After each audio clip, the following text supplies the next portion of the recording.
Class 1, Step 6, do due diligence. That sounded pretty funny, but it is true. Do your due diligence. Due diligence is basically that phase of the contract where you've got your offer accepted by the seller, which is a tremendous thing. You've put some earnest deposit money down. Your lender is scurrying around getting your loan all finalized. And now you've got a certain number of days, usually like in California, 17 days, to conduct what's called your due diligence. Now, here are some of the things that you will be investigating during that process. You want to get a home inspection. We talked about home inspectors earlier. And that home inspection, Rebecca's got to cover at least the roof, the heating, the plumbing, the electrical, the AC systems. And, you know, just because you hire a pro, a professional, it doesn't mean you yourself can't do some minor checkups yourself, you know, such as looking for soft spots in the flooring or fresh paint on the ceilings and walls that might be hiding some water damage or something. You know, you should go in there and turn the electricity off and off and on again, turn the water faucets on and off, and if it's in the summertime, turn off the AC and turn on the heater. Might sound a little corny, but it's a smart thing to do. Make sure it works. Likewise, if it's wintertime, you know, test the AC system. Is it working?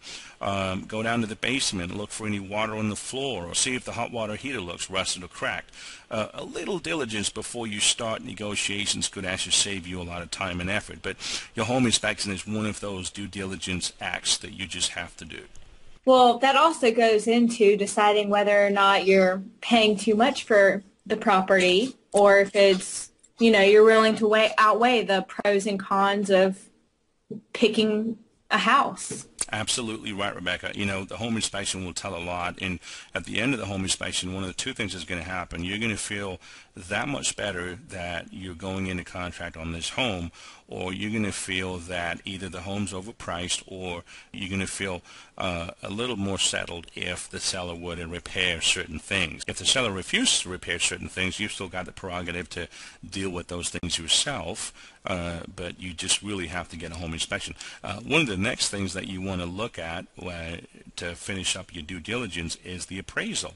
Now, a lot of lenders don't show the appraisal to the buyer. You have to take a look at your appraisal. You're paying for it.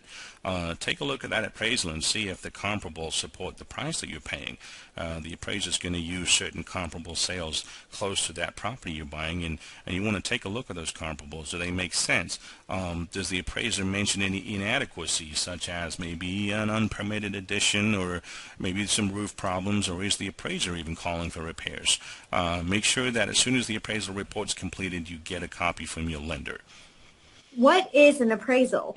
An appraisal is basically an evaluation, Rebecca, done by a state licensed individual as to whether that property is worth what you're buying for. Well, I shouldn't say it that way. I should say it's an opinion of value. So an appraiser goes out there and says, based on recent sales in the market and market trends, this is what this property is worth. Now, appraisal can never be anything more than an opinion of value. So, you know, 5 different appraisers could go out there and come up with 5 different numbers. It's not an absolute thing, but that appraisal is ordered through an independent company so that the loan officer does not have any influence on the final outcome of that value. That's very good to know. It is. And one or two more things here, since we're talking about due diligence, and we talked about it a little bit before, is, you know, take a look at the school districts and ask around your neighbors, how, you know, what are the school districts like, because that's going to have a lot to do with how easily you can resell the property when it comes time to sell.